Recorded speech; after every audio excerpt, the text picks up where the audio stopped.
There's no question that direct selling is a real industry. Just in this country alone, probably about $30 billion worth of sales. Around the world, I think the figure's approaching maybe $100 billion. Probably about 80 million people around the world involved in this industry. Yeah, it's definitely a real business. Multi-level marketing is definitely not a dirty word. Again, it's something that has been legitimized by state and federal regulatory agencies and the courts all over the country. Multi-level marketing is good. Pyramiding is bad. But unfortunately, a lot of people really don't know the difference. A lot of people think they're one and the same.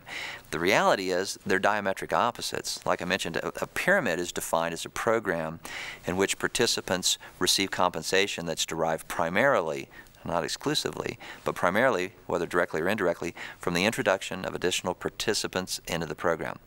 Multi-level marketing is really the exact opposite. Definitionally, it may sound a little bit similar, but it is the opposite. Multi-level marketing involves a program in which compensation is derived primarily, but again, not exclusively, from the sale of goods or services to end consumers.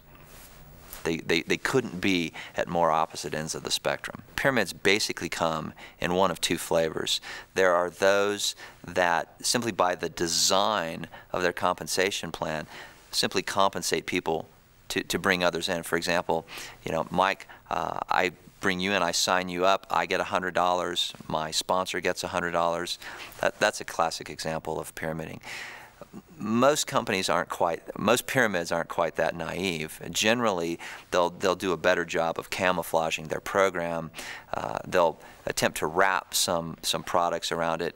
But again, there's some common fact patterns that we see. Inventory loading, for example, is a very common one. And inventory loading is a practice in which a distributor signs up into the company. There may be some real products that are involved, but rather than buying a reasonable amount, for personal use and consumption, for demonstration, for retail sales, they'll be enticed to buy usually amounts in the several thousands of dollars, and then encouraged to repeat that process of signing up other individuals, enticing them to buy thousands of dollars worth of inventory, and then repeating that process. Artificially creating cash flow. Exactly. Should somebody be any more concerned about being involved in this industry than any other form of business? I don't think they should be any more or any less concerned. There is anybody who wants to get involved in this industry certainly needs to do their due diligence on any company that they're considering. In terms of the industry's legitimacy has been affirmed, not only by the business world but also the legal world. You can go to the Federal Trade Commission's website and do a search on direct selling or multi-level marketing, and you'll find lots of documents in which the FTC itself affirms the legitimacy of this industry. In terms of due diligence, there are a lot of things that folks need to look for.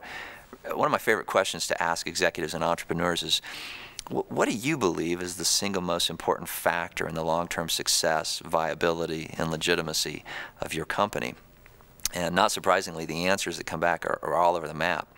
But I submit that what 137 years now of direct selling history in this country prove is that the single most important factor is the value of the goods or services that the company is bringing to the market. And value, I submit, can be quantified with a mathematical equation. It's basically quality plus benefits divided by price. And the reason that value is so significant is because at the end of the day, there are only two potential bases for compensation in this industry. Either compensation is flowing primarily from the sale of the company's goods or services to end consumers, or it's flowing primarily from the introduction of additional participants into the program, which is the quintessence of pyramiding. And so the significance of value is, if there's no value, then it's going to be impossible for compensation to flow primarily from the sale of goods or services. And therefore, the only other possibility is that compensation is flowing primarily from the introduction of additional participants into the program, which is pyramiding, which is illegal. Do not pass go, do not collect $200. There are definitely criteria that folks need to think about in terms of doing their due diligence or analyzing a program. We've talked a little bit about the issue of value, and again, I think that's the first thing. They have to look at what the company is bringing to market. You know, will these dietary supplements, you know, will these cosmetics, will this service sell in the open market on its own, exclusive of a compensation plan?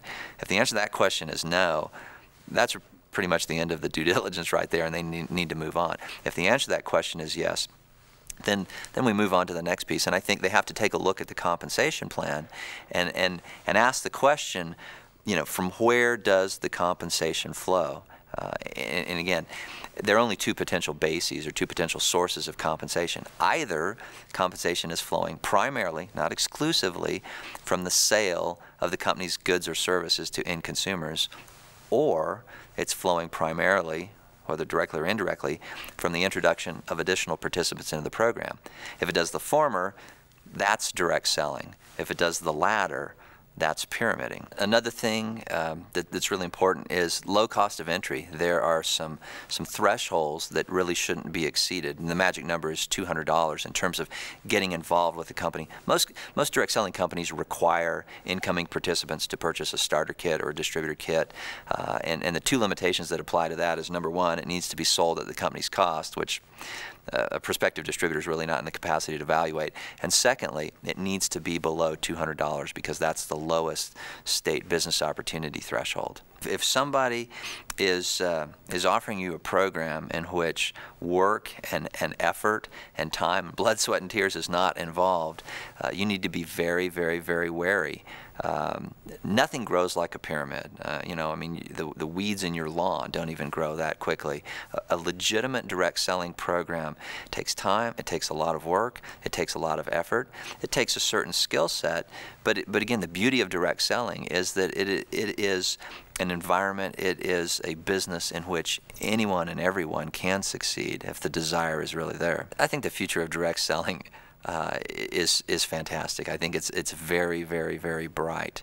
Again, you know, I think most folks know what's going on in terms of national and global economies, you know, what's going on in the business world in terms of downsizing, layoffs. You know, wherever the rest of the business world is contracting in opportunities, direct selling is simultaneously expanding in opportunities. So I think the opportunities are great and they're getting better.